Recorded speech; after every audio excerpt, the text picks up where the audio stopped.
I've cleaned the tank and changed the setup to create a fresh environment for all the fish. Some of the fish had started becoming quite aggressive, so I decided to rearrange the tank and give them some new places to explore and settle in. As you can see, they seem much happier now.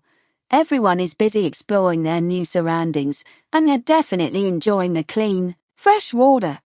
The water can get dirty after a few days, so regular cleaning and a good setup are important for keeping the fish comfortable and healthy. Thanks for watching. If you enjoyed the video, please like, share, and subscribe to my channel.